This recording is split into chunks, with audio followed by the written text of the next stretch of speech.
अगले पैनल की ओर आगे बढ़ रहे हैं। अगले पैनल में मैं बुलाना चाहूंगी दया सिंह जी को। दया सिंह जी फाउंडर डायरेक्टर है बम बोले सेवा समिति के, सोशल वर्कर है, भारतीय जनता पार्टी के नेता भी हैं।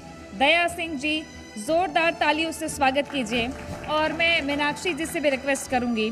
मिस्टर आनंद महलवार वाइस चांसलर हैं ISBM यूनिवर्सिटी गरियाबंद से, आपका भी स्वागत है, जोरदार तालियों से स्वागत करिए। और मैं बुलाना चाहूंगी मेरी सहयोगी सोनाली को, वो इस पैनल में चर्चा को आगे बढ़ाएंगी। तो काफ़ी खास ये चर्चा रहने वाली है। हम समाज सेवा की बात करने वाले हैं। हम समाज सेवा कैसे दूरस्थ अंचल में, आदिवासी इलाकों में हो सकती है, इसकी भी बात होगी। Over to you Sonali and Meenakshi ji. आप दोनों का बहुत बहुत स्वागत है हमारे इस खास कार्यक्रम में। दया सिंह जी, सबसे पहले शुरुआत आपसे मैं करना चाहूँगी। चूँकि महाशिवरात्रि और भगवान भोलेनाथ की आप यात्रा पिछले मेरे ख्याल से 16 सालों से निकालते आ रहे हैं। जो बारात निकाली जाती है उसकी तैयारी किस तरीके से होती है? चूँकि आप यहाँ पर golden book of world record भी आप लोगों ने अपने नाम किया है, तो इस बारात में खास क्या होता है, तैयारी कितनी करनी पड़ती है? सर्वप्रथम बताना चाहूँगा, बाबा की बारात, देवादेव महादेव की बारात महाशिवरात्रि पे विगत 16 वर्षों से भिलाई में निकाली जाती है। हमने इसमें दो बार गोल्डन बुक वर्ल्ड रिकॉर्ड भी बनाया है। छत्तीसगढ़ के विभिन्न जिले, चाहे वो भिलाई हो, दुर्ग हो, बेमेतरा हो, बालोद हो, कवर्धा हो, नांदगांव हो, चाहे जगदलपुर हो, चाहे बस्तर का नाचा हो, ऐसे विभिन्न 151 बड़ी झांकियाँ होती है। उसकी भी हम समय के पूर्व, मतलब बाबा की बारात जैसे आने वाले समय में 26 फरवरी को है, लेकिन हमारी तैयारी अभी नवंबर से ही शुरू हो गई है। तो विभिन्न ज़िले से लोग आते हैं और एक में 40 लोग की टीम रहती है। मतलब आपको 4000 से ज़्यादा राम रावण विभीषण भूत पिशाच राक्षस बने नजर आते हैं। उनमें भी एक कंपटीशन रहता है। इसके साथ ही विभिन्न देश के विभिन्न प्रदेश से भी, आंध्र प्रदेश से, चाहे यूपी का अखाड़े की टीम हो, चाहे पंजाब की भांगड़े की टीम हो, चाहे वो बंगाल की टीम हो, चाहे उड़ीसा का हो, ऐसे कई प्रदेशों की टीम आती है। केरल प्रदेश की भी झांकियाँ आती है। तो एक बड़े पैमाने में हम सब लोग तैयारी करते हैं। और जगह जगह जैसे बाबा की बारात है तो बारात के एक महीने पूर्व जगह जगह होर्डिंग्स वगैरह पॉम्पलेट के मार्फत में लोगों को जानकारी देते हैं। और डीजे वगैरह जैसे रहते हैं, जैसे हमारे यहाँ 55 मतलब 55 तो सिर्फ डीजे होते हैं। मतलब शहर आसपास के क्षेत्र, चाहे वो नांदगांव हो, दुर्ग हो, भिलाई हो, सबको उस दिन बाबा की इस पर्व को महापर्व के रूप में मनाने के लिए एक बड़ी तैयारियाँ करती है। और इस पर हम सभी लोगों को, चूँकि बोलबम सेवा एवं कल्याण समिति है तो सेवा से लोगों का कल्याण है, तो सभी लोग को इनवाइट करते हैं, सब लोगों को कार्ड देते हैं, पच विपच हर लोगों को बुलाते हैं। और सब लोग इसको, मतलब लाखों की संख्या में लोग एकत्रित होते हैं महाशिवरात्रि पे, परिवार सहित, घर सहित। और लोग दूर दराज से, हमारे भिलाई की माता बहनों की जिनका विवाह हो गया, अन्य प्रदेश भी चले गए हैं, अन्य जिले में भी चल गए हैं, तो वो इस पर्व को मनाने के लिए स्वयं आते हैं। उनका पूरा परिवार आता है और एक अद्भुत नज़ारा होता है और बड़ा आनंद आता है लोगों को देखने में। और एक लोग मिलजुल के इस पर्व को, लोगों को जोड़ के, और इसमें सभी हिंदू हैं, मुस्लिम हैं, सिख हैं, सभी, चूँकि भिलाई मिनी इंडिया है तो सभी प्रदेश के लोग चूँकि वहाँ वास करते हैं, भिलाई स्टील प्लांट है, तो सब लोगों को एक बड़ा, केरल प्रदेश के लोग केरल की झांकियाँ, आंध्र प्रदेश के लोग आंध्र की झांकियाँ, इस तरह उड़ीसा प्रदेश के, उनको भी एक देखने का आनंद, और परिवार से सम्मिलित होकर पर्व को महापर्व के रूप में मनाते हैं। और 3 महीना पूर्व से एक बड़ी तैयारियाँ हो जाती हैं। मिस्टर आनंद, एक विश्वविद्यालय गरियाबंद में खोलने के पीछे आपका क्या उद्देश्य था? मैं सर्वप्रथम मीनाक्षी मैडम का श्री राम के ननिहाल छत्तीसगढ़ में स्वागत करता हूं। आपको बताना चाहूँगा कि ISBM विश्वविद्यालय एक प्राइवेट विश्वविद्यालय है जो कि आदिवासी बाहुल्य क्षेत्र गरियाबंद जिला, वहाँ ग्राम छुरा में स्थित है। इसको खोलने के पीछे हमारे जो चांसलर डॉक्टर विनय अग्रवाल जी हैं, उनकी एक मंशा थी कि वो जो जहाँ रियल में एजुकेशन की आवश्यकता है, जहाँ बच्चे नहीं पढ़ पा रहे हैं, जहाँ शिक्षा की अत्यंत आवश्यकता है, वैसे जगह को चिन्हित करके उनका एक सपना था कि वो एक विश्वविद्यालय की स्थापना करें और रियल एजुकेशन रियल में उन्हें दिया जाए। तो उन्होंने छत्तीसगढ़ के गरियाबंद जिले का उन्होंने चिन्हांकन किया, उसको देखा। वहाँ आसपास के दूसरे ज़िले जैसे धमतरी हो गए, महासमुंद हो गया, गरियाबंद हो गया, वहाँ एक भी विश्वविद्यालय नहीं था पहले।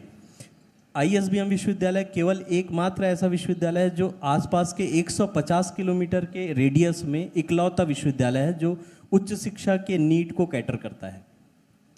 तो एक जन समुदाय को उच्च शिक्षा उपलब्ध कराने के उद्देश्य से ISBM विश्वविद्यालय की स्थापना एक आदिवासी बाहुल्य क्षेत्र में की गई है।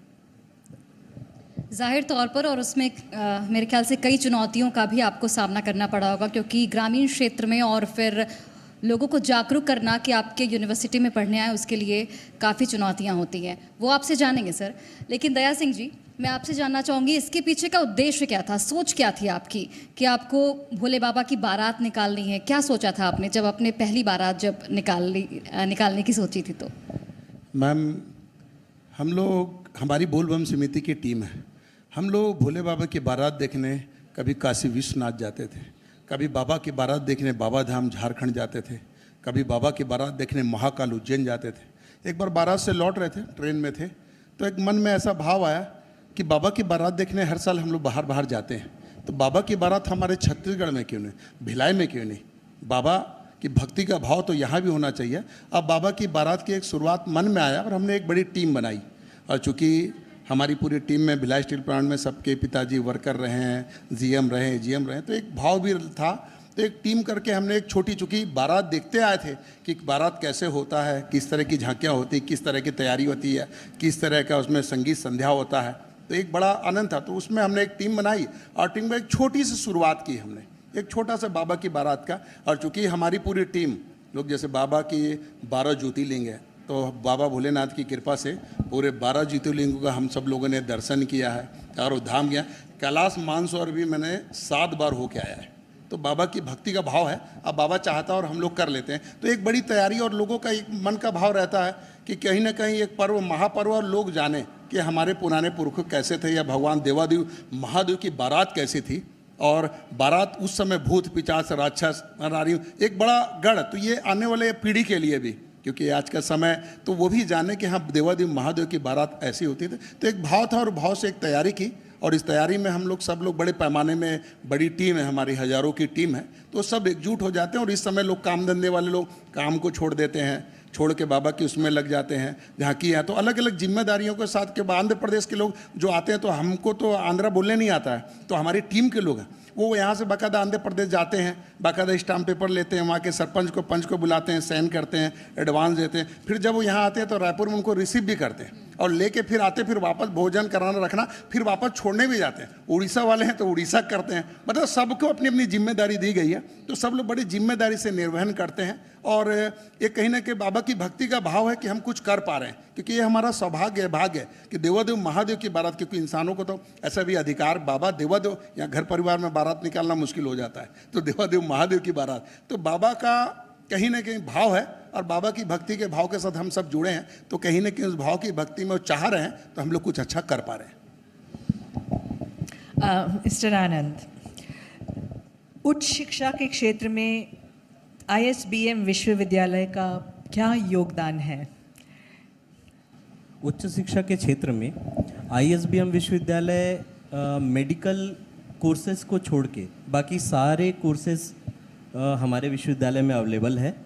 जितने भी रोजगारमुखी कोर्सेज हैं उसको हम ज़्यादा प्रमोट करते हैं, स्किल बेस्ड कोर्सेज हैं उसको हम ज़्यादा प्रमोट करते हैं, ताकि बच्चे अच्छे कोर्सेज में एडमिशन लेकर के अपने खुद के पैरों पे खड़े हो सकें और उन्हें रोज़गार पाने की आवश्यकता ना हो, वो रोज़गार देने के लायक उसके सक्षम हो सके। तो इस प्रकार से हमारे विश्वविद्यालय में सभी कोर्सेज का एक अच्छा समावेश उपलब्ध है। जो भी बच्चा किसी भी स्ट्रीम का हो, वो अपने क्षेत्र में एक उत्कृष्ट कोर्स का यदि चयन करना चाहता है तो हमारे विश्वविद्यालय में उसके लिए कोर्सेज उपलब्ध हैं। तो बिल्कुल उत्कृष्ट अगर कोर्सेज का चयन करना है तो आप ISBM यूनिवर्सिटी का चयन कर सकते हैं। दया सिंह जी, मैं आपसे ये जानना चाहूँगी, चूँकि कोरोना काल की मैं बात करना चाहूँगी, कोविड काल में आप लोगों ने काफ़ी नेक काम किया, जब पूरी दुनिया में एक तरह से त्राहिमाम मचा हुआ था, लोग अपने रिश्तेदारों से भी मिलने से बच रहे थे, उस वक्त आप लोगों ने शमशान घाट में जाके जिस तरीके से आप लोगों ने वहाँ पर गंगा जल उपलब्ध कराएं, मटका उपलब्ध कराएं, डर नहीं लगा उस वक्त? और इसके पीछे की सोच भी ज़रा बताइए। देखिए, कोरोना काल ऐसा था कि उस समय लोग रोज मर भी रहे थे और बहुत विषम परिस्थिति थी, लोग घर से नहीं निकल रहे थे। वैसी स्थिति में कहीं ना कहीं लोगों का भाव था और बोलबम समिति ने निर्णय लिया कि हम देख रहे थे कि शमशान घाट जाएं तो वहाँ लाश आ रही थी, लेकिन उनके परिवार के लोग भी नहीं आ रहे थे। कोई छोड़ने नहीं आता था, पूछने नहीं आता था, करने नहीं आता था। ऐसी स्थिति में हमने दुकानदार और लोगों से बात की तो बाकायदा कफन की बात कह लें, गंगा जल की, राख की, तिल की, मटके की, सब तरह की हमने व्यवस्था की और पूरी टीम लगे रही। काफ़ी वीडियो वायरल भी हुआ लोगों तक में कि कैसा कर रहा। डर तो हमें भी था, लेकिन देवादेव महादेव, चूँकि महादेव तो भस्म से श्रृंगार करते हैं, तो देवादेव महादेव के भक्त तो हम लोग उस भाव के साथ किए। और साथ ही लोग घर से नहीं निकलते तो देखेंगे जीव जंतु, चाहे गाय की बात करें, नंदी बाबा की बात करें, कुत्ते रात में चिल्लाते थे, करते थे। तो हमने एक वो भी व्यवस्था बनाई थी कि घर से जब निकलते तो फल वगैरह है, सब्जी वगैरह, आसपास में फार्म हाउस, उनसे संपर्क किया, सब्जी भाजी है तो उसको भी लेके हम निकलते थे और लोगों को दग देते थे, करते थे। तो लोगों को गाय को मिलता था, क्योंकि घर से लोग जब नहीं निकलते थे उन स्थिति में बेचारे, जब घर पे बन रहा, घर से रह रहा, बाहर व्यक्ति निकल ही नहीं रहे तो भूखे प्यासे जानवर भी रह जा रहे थे। तो बहुत विषम परिस्थिति थी, लेकिन देवादेव महादेव की कृपा से सबको हमने, चाहे जीव जंतु की बात कर लें, चाहे इंसान, क्योंकि इंसानियत भी बड़ी चीज़ है। और बोलबम सेवा एवं कल्याण समिति, सेवा से लोगों को कल्याण हो, उस भाव से वो समिति बनाई गई है। तो हमारी पूरी टीम निरंतर लगे रही और सेवा करते गई। लोगों को इंजेक्शन की ज़रूरत थी, दवा के लिए पैसे की ज़रूरत थी, विभिन्न प्रकार की ज़रूरत है, ब्लड की ज़रूरत थी। तो हम निरंतर उस चीज़ों को करते गए और भगवान हमसे भोलेनाथ ने कराया। और ऐसी विषम परिस्थिति में हम कहीं ना कहीं कुछ अच्छा बड़ा कर पाए, ये हमारा सौभाग्य था। और हमारी पूरी टीम, इसको लेके पहले भी कई बार सम्मान हुआ हमारा, कलेक्टर के द्वारा भी सम्मान हुआ हमारा। तो निश्चित तौर पे एक भाव भक्ति है और देवादेव महादेव तो अच्छे कर्म, अच्छे भाव होते हैं, तो वहाँ भगवान कराता है और हम कर पा रहे हैं, यही हमारा सौभाग्य है। उच्च शिक्षा में आगे में मतलब क्या बदलाव हो रहे हैं, और रिसर्च के क्षेत्र में भी आपके विश्वविद्यालय का क्या योगदान है, ये ज़रा बताएं। उच्च शिक्षा के क्षेत्र में जैसे न्यू एजुकेशन पॉलिसी 2020 अभी लागू कर दिया गया है छत्तीसगढ़ में। अब आने वाले समय में हमें ऐसे बच्चे, विद्यार्थी देखने के लिए मिलेंगे जो सपोज यदि फिजिक्स में मास्टर हैं तो वो म्यूज़िक में भी मास्टर होंगे, वो संस्कृत में भी मास्टर होंगे। मतलब multi discipline course curriculum new education policy के तहत लाया जा रहा है। तो एक बच्चा एक स्ट्रीम में अभी कन्फाइंड होकर के नहीं रहेगा, वो मल्टी डायरेक्शनल, मल्टी सब्जेक्ट्स में वो मास्टरी कर पाएगा, सभी सब्जेक्ट्स का उसे नॉलेज होगा। इसका एक बहुत ही अच्छा फ्रेमवर्क गवर्नमेंट ऑफ इंडिया के द्वारा सभी विश्वविद्यालयों को दिया गया है। तो उससे कोर्स की एक रूपता पूरे सभी भारत में एक रूपता पूरे कोर्स की हो जाएगी, ताकि कोई बच्चा यदि आंध्र प्रदेश में पढ़ रहा है, उसको छत्तीसगढ़ आना है तो उसका कोर्स करिकुलम सेम रहे। तो ये एक बहुत बड़ा और एक अच्छा निर्णय भारत सरकार के द्वारा विश्वविद्यालयों के लिए लिया गया है, जिससे सभी विश्वविद्यालय एक ही सिलेबस को फॉलो करके सभी बच्चों को एक जो अप टू डेट नॉलेज है वो दे सके। रिसर्च के क्षेत्र में जैसे आपने कहा, तो रिसर्च के क्षेत्र में ISBM विश्वविद्यालय, जैसा कि वो एक ग्रामीण क्षेत्र में स्थित है, हम हमारे फैकल्टी मेंबर्स को सीड मनी के रूप में ग्रांट्स प्रोवाइड करते हैं, उनको रिसर्च जो जर्नल्स हैं उसमें पब्लिकेशन के लिए फाइनेंशियल असिस्टेंस देते हैं, उनको रिसर्च के लिए फंडिंग प्रोवाइड करते हैं, कहीं कोई ग्रांट यदि उन्हें लेना है तो उसमें असिस्टेंस प्रोवाइड करते हैं। और इसका रिज़ल्ट है कि आज हमारे जो फैकल्टी मेंबर्स हैं उनके पास, सभी फैकल्टी मेंबर्स के पास में करीबन 40 से 50 SCI, Scopus, web of science indexed, मतलब नेशनल इंटरनेशनल लेवल के जर्नल्स में पेपर्स हैं। उनके पेपर्स को देश विदेश सभी जगह सराहा जाता है और उनको फॉलो किया जाता है। धन्यवाद। बहुत बढ़िया बात है, थैंक यू। दया सिंह जी, आपसे ये जानना चाहूँगी मैं, आम जन को क्या संदेश आप देना चाहेंगे जो आप यहाँ पर भोले बाबा की बारात निकालते हैं, आम लोगों को क्या मैसेज देना चाहेंगे, और इस जो आपकी समिति के जो कार्य हैं उसको किस तरीके से आप फ्यूचर में एक्सपैंड करना चाहते हैं? चूँकि देवादेव महादेव, जैसा कि हिंदू शास्त्र में है कि 84 लाख योनियों के बाद इंसान का जन्म होता है, हम सबका भी, और ऐसा कहते हैं भाई, माँ बच्चे को गर्भ से बाहर, बच्चे जब माँ के गर्भ से बाहर आता तो उसकी मुट्ठी ये बंद होती है। इस बंद का संकल्प होता है कि बाबा, क्योंकि उससे पहले देवादेव महादेव को बोलता है बाबा 84 लाख हो चुका है, मुझे इंसान बना के धरती पे भेज दे। तो बाबा कहता है क्या करेगा? नहीं नहीं बाबा जमी पे भेज दे। तो बाबा बोलता है क्या करेगा? वहाँ तो छल है, कपट है, धोखा है, मक्कारी है, परे मत जा बच्चा मत जा। लेकिन हम लोग तो इंसान हैं। नहीं नहीं देवादेव महादेव को बोलते बाबा हम तेरे नाम का झंडा उठाएंगे, तेरे नाम से जिएंगे, तेरे नाम से मरेंगे। ये संकल्प, बच्चा जब माँ के गर्भ से आता तो ये मुट्ठी बंद होती है, उस बंद का संकल्प होता है कि बाबा तेरा, चूँकि छोटा रहता है माँ के प्यार में पलता है, थोड़ा बड़ा होता है भाई बहन के, फिर वयस्क होता है, विवाह होता है, फिर ओम नमः शिवाय जब बाबा के दरबार जाता है तो बाबा बोलते हैं क्या किया? मकान बनाया, दुकान बनाया, बेटी बेटियों की शादी की, बड़ी से गाड़ी, बड़ी से पहुँचा और बड़ा खेती बाड़ी लिया। तो बाबा कहता है कि मेरे लिए क्या किया? तो बोलता है भूल गया। तो हम सब बाबा की बारात निकालने के पीछे ये की है, और आम जनमानस से भी, क्योंकि देवादेव महादेव आदि और अंत हैं, वही आदि हैं और वही अंत है, समावेश उसी में होना है और वहीं तक रहना है। तो देवादेव महादेव सब कुछ दे देते हैं, उन्हें ना हीरे मोती जवाहरात चाहिए, एक लोटा जल सभी समस्याओं का हल, ऐसा एक भाव है। तो लोगों को सब मिलता है, भक्ति का भाव है, जहाँ श्रद्धा है, विश्वास है, आस्था है, ईमान है, धर्म है, वहाँ ये दया भी है। तो हम लोगों को जोड़ते हैं, टीम को बनाते हैं, ताकत को बनाते हैं, और छोटी छोटी शक्तियों को मिला के महाशक्ति स्वरूप महाकाल की ताकत, महाकाल की सेना और महाकाल के नाम से भिलाई दुर्ग जाना जाए, छत्तीसगढ़ जाना जाए, उस भाव से इस बारात को निकाल रहे हैं और लोगों को जोड़ रहे हैं, ताकि अध्यात्म में लोग जुड़ें, अध्यात्म में रहें, और अध्यात्म में रह के कहीं न कहीं भक्ति के भाव के साथ, क्योंकि देता तो वही है, करता भी वही है। और ये बारात भी स्वयं बाबा निकाल रहे हैं, हम लोग तो माध्यम है, साधन है, लेकिन भक्ति के भाव से सब एकजुट हों और बाबा का ध्यान करें और साथ रहें और प्यार मोहब्बत के साथ एकजुटता का संदेश इसके जरिए एक तरह से आप दे रहे हैं, और आप दोनों अपने अपने क्षेत्र में बहुत उत्कृष्ट काम कर रहे हैं। आप दोनों को बहुत बहुत शुभकामनाएं आप लोगों के भविष्य के लिए। ओवर टू यू तृप्ति। शुक्रिया।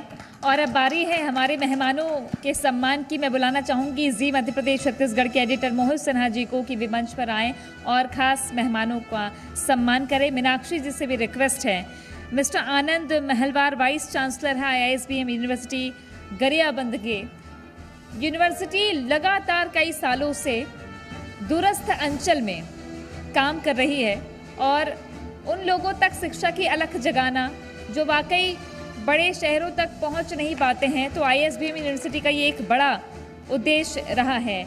और हमारे साथ में दया सिंह जी, जो जिन पर भोलेनाथ की दया बनी हुई है, वो नेता भी हैं, समाज सेवक भी हैं, और दया सिंह जी जिनकी भोले की बारात देखने के लिए